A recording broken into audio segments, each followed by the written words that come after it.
ನೀನಿದ್ದರೆ ಇಂಥ ಜನ್ಮ ಪಾಪಿಗೂ ಕೊಡಬೇಡ.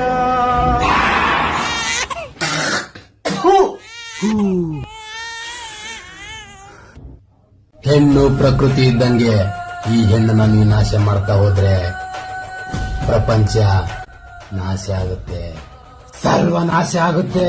ಹೊಟ್ಟೆಲಿರೋ ಮಗು ಹೆಣ್ಣ ಗಂಡ ಅಂತ ತಿಳ್ಕೊಳ್ಳೋಕೆ ಆಸ್ಪತ್ರೆಗೆ ಹೋಗೋ ಆ ತಾಯಿ, ಅದನ್ನ ಪರೀಕ್ಷೆ ಮಾಡಿ ಹೇಳೋ ಡಾಕ್ಟ್ರು.